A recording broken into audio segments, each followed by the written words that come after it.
All right, here we are, Monday, April the 3rd. Welcome to it. I am Stephen Lewis, your host for this little thing I call Life as We Know It. Radio background, that's me for a lot of years. Afternoons, morning shows, making the music that you hear out of your speakers. I was the one that compiled that for several different stations for a while, and it was a good time. Still do it, still love it. But venturing into the podcast game, and basically I talk about things that are kind of on my mind at the time, hence Life as We Know It. And this weekend was a good sports weekend. Congrats to LSU for winning their first NCAA Women's Championship. Tonight, you get the men's side of things with San Diego State and UConn battling for that. Most of us had their brackets busted in the first weekend, so, we might be a little bit out of that. And it was the first weekend of Major League Baseball, so I got to give credit to my Cincinnati Reds. They're 2-1 in first place in the division. Didn't think I would ever say that at any point in time this summer, but here we are. So I'm going to take it while I can enjoy it. But the other thing that went down, maybe you haven't heard, WWE has been sold to Endeavor. What does that mean? Well, let's get the background out of the way first. A few months back, Vince McMahon stepped away from the WWE. He's the one you know of, you've heard of. Even if you're not a wrestling fan, most people know who Vince McMahon is. Vince had some issues where there was a lot of hush money payments paid out to various women that he had had affairs with over the years. Now, Vince didn't do anything illegal. He basically paid the women he had an affair with to sign a non-disclosure agreement and go away, and they agreed to it. So, is it morally wrong? Yeah, but did he break a law? Not necessarily.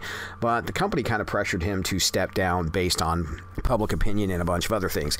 At which time, Stephanie McMahon, who had stepped away for a while, Vince's daughter, stepped up and kind of became in charge with a guy named Nick Khan and Paul Levesque, a.k.a. Triple H, who took over the creative things. And most people would agree what they were doing was pretty solid. The product had gotten very, very subpar, was not as strong as it had been in its glory days, and was kind of not as entertaining as it used to be. And Triple H and Stephanie kind of turned that around, brought a bunch of people who got let go back, and put a better product out there for the most part for a while.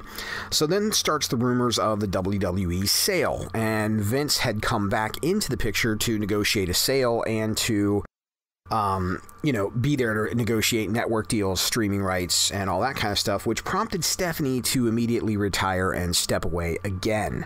A lot of rumors as to why. Most of us believe that she loves her father personally, but doesn't agree with him on a business standpoint, so walked away.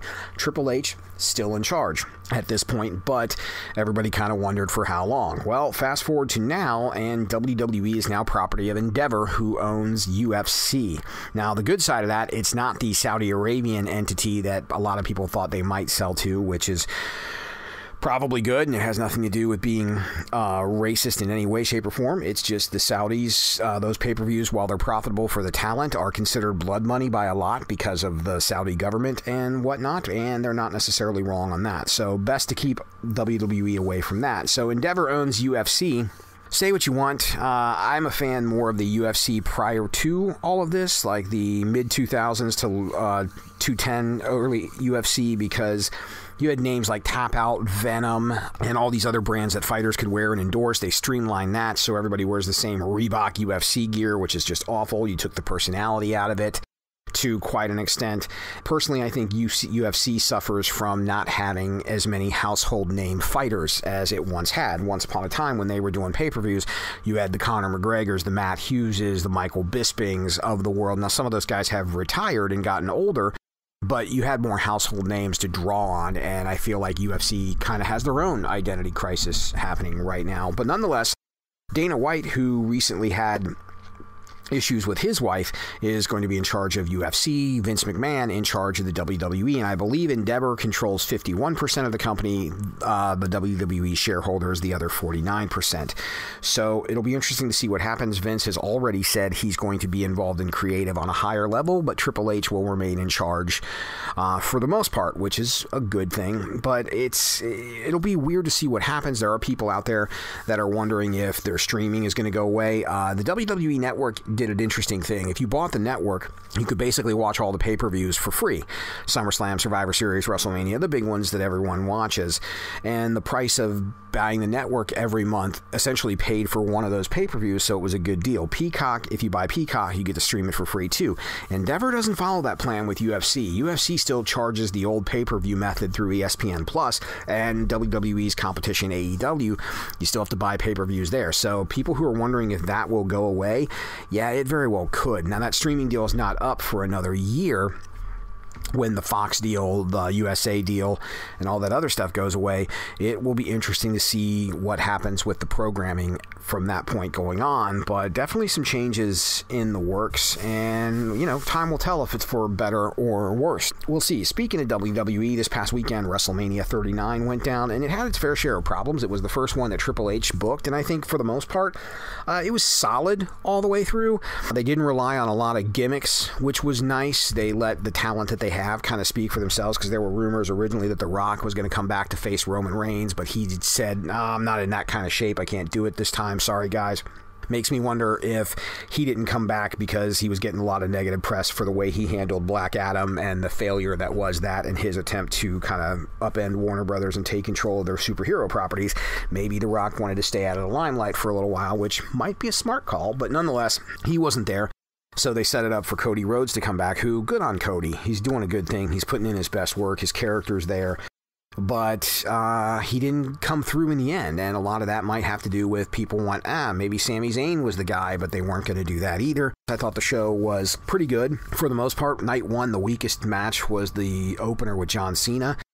But then you had a solid Seth Rollins, Logan Paul, who I can't stand Logan Paul, but dude's pretty good in the ring. You had Sami Zayn and Kevin Owens picking up the tag team titles from the Usos, which was fun. And I adore Rhea Ripley.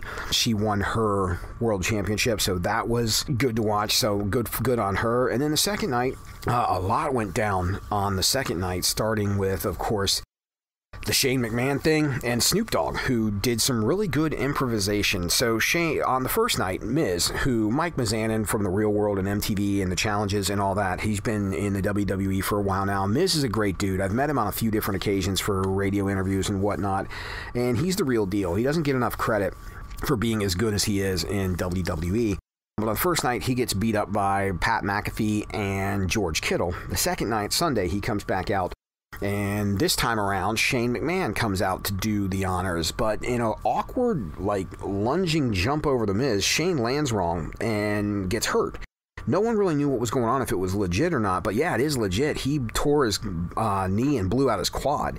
So he was legitimately hurt, and the referee had said something to Snoop Dogg that, hey, he's really hurt. So Snoop, total improvisation, gets up, gives Miz a right hand, knocks him down, and does this, let's just call it subpar people's elbow, stole the Rock's move, but it worked, it played, and it did really well, saved the segment and whatnot, and it was a solid thing he did there. And then you had the Hell in a Cell between Edge and Finn Balor that wasn't quite the Hell in a Cell that we're used to, but I thought Edge can still go for his age and his issues with his neck and whatnot, and it was quality. And even up to the end, where the Cody-Roman match, the outcome of Roman Reigns winning pissed a lot of people off and sent them home unhappy, but it was a good curveball. So we see where this all goes next.